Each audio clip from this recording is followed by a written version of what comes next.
What's up, y'all? I'm Jazz Shepherd. So I want to hit you with a couple thoughts today.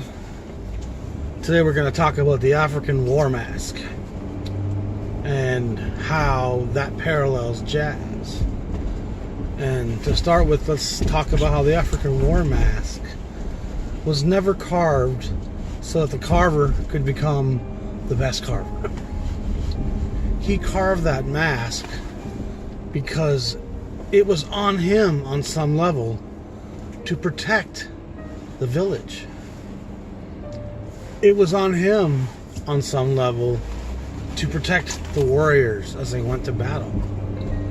And it was on him to help the people of his village remember their dead. And he'd carved that mask every moment he could, not to become a better carver, but to become a better protector. The better the mask he could make, the safer his village and people and tribe would be. And the jazz player fits the same function, especially the African American jazz player, because a lot of times his craft, his talent, his virtuosity is a byproduct of the protection that horn gives him. And he doesn't play that horn every day to become the best player of the horn. He plays that horn every day to survive. He plays that horn every day because it's in that horn that he can find some safety, some joy, some love, some self-worth. And we get so stuck in virtuosity, and virtuosity can be very rigid and a trap. And those who imitate and those who want to modern day carve an African mask are always going to be missing the context and thus the spirit of what the mask really was, its purpose and represents. The modern day mask carver might be a better carver than his ancestors. The modern day mask carver has better tools at his disposal, more effortless paint to make the most beautiful mask, the most intricate mask. Yet the mask has none of the spirit or the context of its primitive ancestor, because its purpose was to be sold to make money, to be impressive, to be self-indulgent, not to be the protector of my people. And the power and the context of jazz is interwoven completely into the fabric of the meaning and the purpose of why it's done. Louis Armstrong never picked up that trumpet to be the best trumpet player ever, but the safety and comfort and protection he found in that trumpet made him the greatest instrumentalist ever.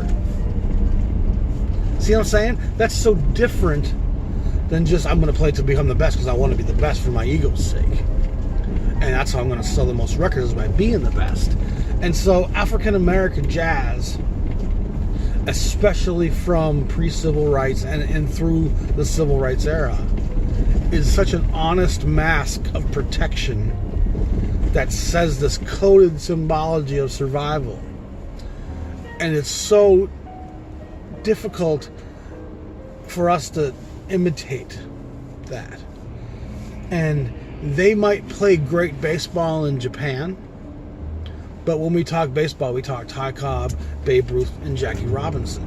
You know, that was baseball, and it might be done well in other places, but it's not the same.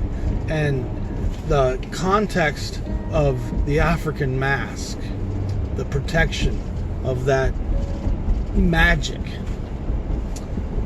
that's the feeling I get when I listen to some jazz records.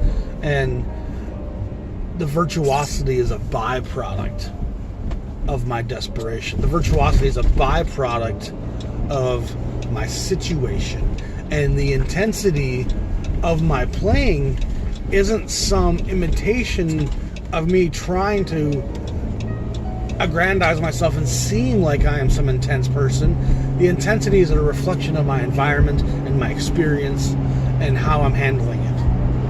And you can never replicate that danger to the village. If your village is not in danger, you will never play the same as a guy who's playing to protect him and his people. It's the power of the Jedi. And the Jedi used a great art and religion to protect the freedom of an oppressed group. And jazz so fills that same role. So when you listen to good jazz from the 40s and the 50s, and when you listen to Parker wasn't the best carver of the mask. He just made the best mask because his troubles were so great and his village was so at risk that he carved masks in ways that no one had ever dreamed of carving a mask.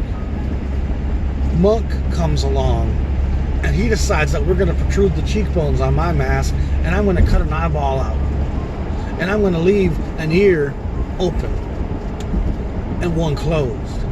And so Monk reinvented the mask.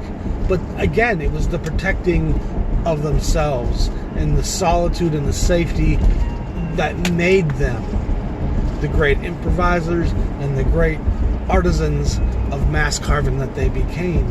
And so if you go into it trying to be a great mask carver, it's a very different thought process than someone who's doing it to save himself, protect himself, or his village.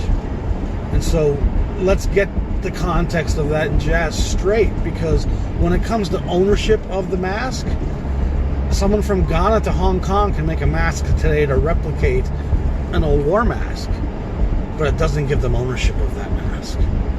See what I'm saying?